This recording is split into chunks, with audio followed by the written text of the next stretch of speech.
बिस्मिल्लाहिर्रहमानिर्रहीम। New topic interconversion of kinetic energy and potential energy. How one form of energy is converted to another. Total energy system की हमेशा constant रहती है, अलबत्ता इसे एक फॉर्म से दूसरी फॉर्म में कन्वर्ट किया जा सकता है।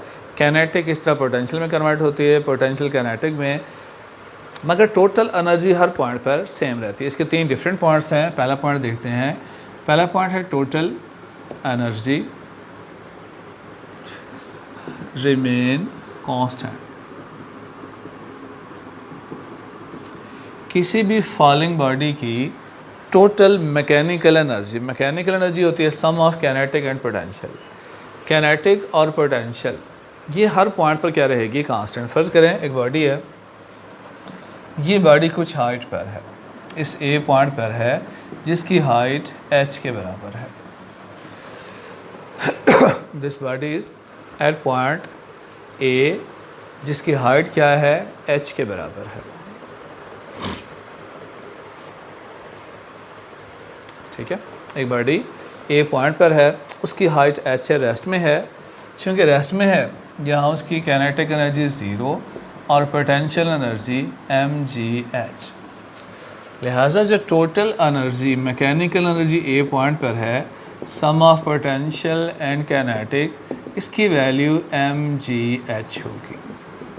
तो इसको इक्वेशन 1 कह लें। ये हमें ए पॉइंट पर टोटल एनर्जी बताएगा। फर्ज करें बॉडी कुछ नीचे आ गई, कुछ x डिस्टेंस नीचे आ गई, इस पॉइंट पर आ गई। x डिस्टेंस बॉडी नीचे आ गई, जो बाकी हाइट बच गई वो h माइनस x है।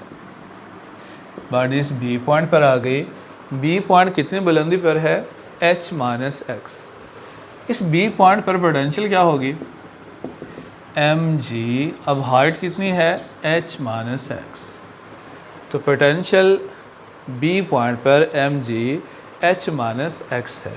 ये a पॉइंट पर थी। अब कैनेटिक v पर क्या होगी? कैनेटिक का फार्मूला होता है हाफ mv²। देखना पड़ेगा कि b पॉइंट पर बॉडी की वेलोसिटी क्या है। अब कैनेटिक b पर मालूम कर सकते हैं बशर्ते कि b पॉइंट पर वेलोसिटी का पता हो। अब वेलोसिटी b पर कैसे मालूम करते हैं? इसके लिए हमें एक डाटा कलेक्ट करना पड़ेगा।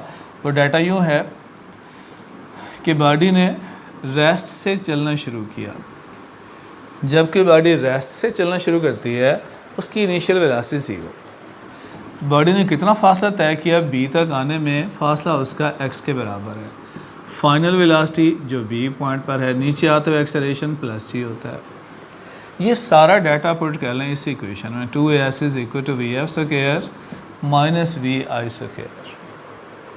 सो 2gx is equal to v² vi की वैल्यू 0 हो गई। गया v² b की वैल्यू 2gx है, यहाँ पुट कर लें।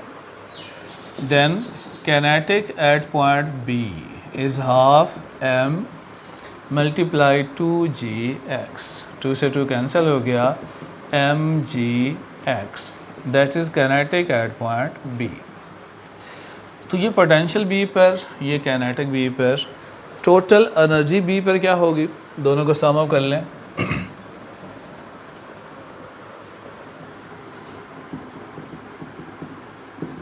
Sum of potential plus sum of kinetic.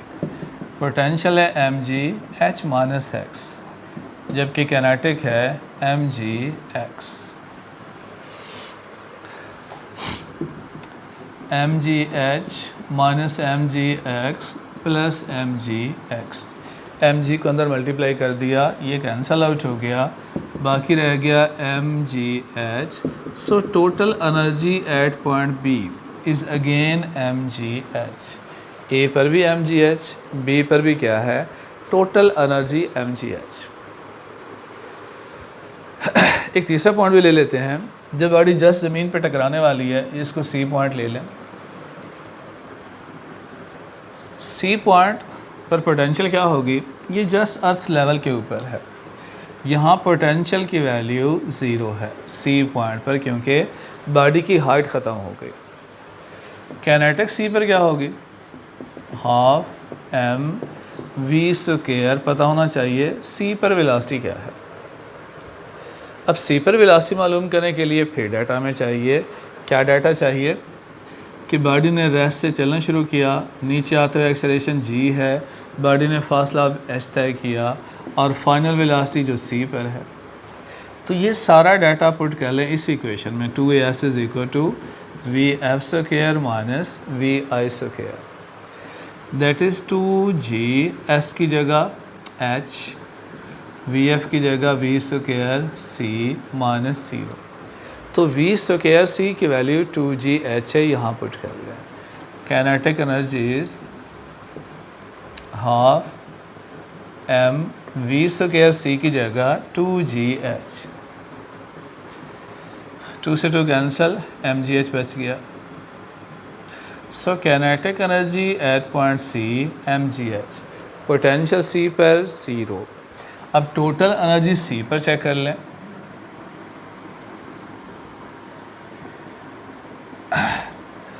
Total energy at C, potential at C, kinetic at C. Potential की value 0, kinetic mgh, so total energy again mgh।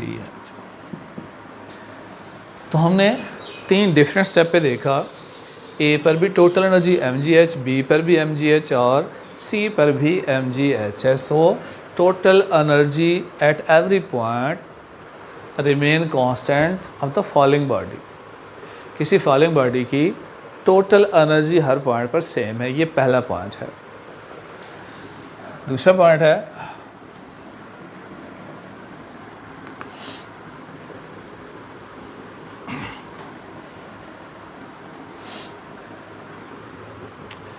कि loss in potential energy is equal to gain in kinetic energy. जितना potential में loss होता है उतना kinetic में इजाफा होता है। फर्ज करें ये बॉडी है इस ए पॉइंट पर, ए पॉइंट का पर टोटल हाइट है h1।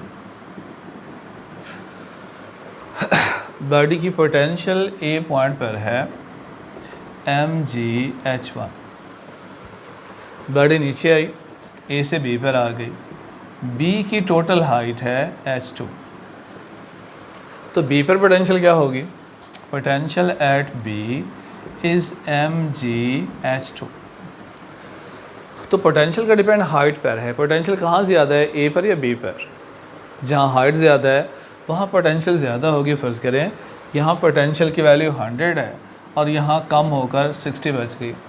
तो जब बॉडी ए से बी पर आई है उसकी पोटेंशियल में कमी हुई है, पोटेंशियल में लॉस हुआ। कितना लॉस हुआ? Loss in potential energy is potential at A minus potential at B, it is mgh1 minus mgh2। 100 minus 60, 40 का लॉस हुआ। अब ये जो 40 का लॉस हुआ ये कहाँ गई एनर्जी? फ़र्ज़ करें बॉडी की ए पॉइंट पर वेलोसिटी थी v1, तो काइनेटिक होगी half mv1 square. B point पर बॉडी की वेलोसिटी है v2, बी पर काइनेटिक क्या होगी? Half mv2 square. जब बॉडी नीचे गिरती है तो उसकी वेलोसिटी बढ़ना शुरू हो जाती है, गोया v1 की वैल्यू कम है, v2 की वैल्यू ज़्यादा है, तो a पर काइनेटिक कम है, b पर काइनेटिक ज़्यादा है। तो गोया a पर काइनेटिक फ़र्ज़ करें 60 है, b पर आकर काइनेटिक 100 हो गई, तो 40 का इजाफा हो गया जब बॉडी a से b पर आती है। गेन इन काइनेटिक क्या होगा? इसे कहेंगे kinetic energy at B minus kinetic energy at A, it is half mv2 square minus half mv1 square. ये पोटेंशियल में लॉस है, फ़र्ज़ करें ये भी 40 का है, ये काइनेटिक में गेन है, ये भी फ़र्ज़ करें 40 का है। So loss in potential mgh1 minus mgh2 is equal to gain in kinetic half mv2 square minus half mv1 square. ये में लिख सकते हैं M G H one minus H two is equal to half M V two square minus V one square. तो जितना एक body की potential में कमी होती है उतना बॉडी की काइनेटिक में इजाफा होता है। जितना बॉडी की पोटेंशियल में लॉस होगा उतना काइनेटिक में गेन होगा। Loss in potential is equal to gain in kinetic. ये दूसरा पॉइंट है। ये पॉइंट तब अप्लाई होता है when there is no friction. अगर रास्ते में फ्रिक्शन ना हो, कोई रेजिस्टेंस ना हो, तो फिर सारी की सारी पोटेंशियल काइनेटिक में कन्वर्ट हो जाती है। पोटेंशियल में 40 का लॉस हुआ तो काइनेटिक में 40 का गेन होगा। लेकिन अगर रास्ते में फ्रिक्शन भी हो फिर क्या होगा? फर्स्ट करें बॉडी इस ए पॉइंट पर है, हाइट h है, पोटेंशियल की वैल्यू mgh है ए पॉइंट पर। ए पॉइंट पर पोटेंशियल mgh। अब रास्ते में फर्स्ट करें फोर्स ऑफ फ्रिक्शन है, हाइट h है। जब बॉडी नीचे गिरेगी तो सारी की सारी एनर्जी काइनेटिक में कन्वर्ट नहीं होगी, कुछ ज़ाया हो जाएगी फ्रिक्शन के अगेंस्ट काम करने में। वर्क डन अगेंस्ट फ्रिक्शन क्या होता है? F multiply H। तो अब बाकी एनर्जी कितनी बच गई? अब बाकी पहले टोटल क्या थी? mgh। उसमें से कुछ फ्रिक्शन के अगेंस्ट ज़ाया हो गई। अब जो बाकी बचेगी mgh माइनस fh, अब ये काइनेटिक में कन्वर्ट होगी। Loss in potential, gain in kinetic. अब पोटेंशियल ये बच गई थी। पहले अब कहते हैं कि mgh बराबर होता है हाफ एम वी स्केयर के। लॉस इन पोटेंशियल बराबर गेन इन काइनेटिक। ये तब होता है when there is no friction. लेकिन अगर रास्ते में फ्रिक्शन भी हो तो फिर कुछ ना कुछ एनर्जी फ्रिक्शन के अगेंस्ट ज़ाया हो जाती है, पोटेंशियल में कुछ कमी हो जाती है। अब ये वाली एनर्जी काइनेटिक में कन्वर्ट होगी। इसे यूँ लिख सकते हैं mgh is equal to half M V square plus F H. Loss in potential is equal to gain in kinetic plus work done against friction. Potential में कमी हुई, काइनेटिक में इजाफा हुआ, प्लस कुछ ना कुछ फ्रिक्शन के अगेंस्ट एनर्जी ज़ाया भी हो गई। अगर पोटेंशियल 100 थी तो 100 की 100 काइनेटिक में कन्वर्ट नहीं हुई, काइनेटिक 90 बन गई और 10 फ्रिक्शन में ज़ाया भी हो गए। तो loss in potential, gain in kinetic कब अप्लाई होता है? When there is no friction. तो ये तीसरा स्टेप है। इसको देखिएगा, कोई प्रॉब्लम हो तो बताइए।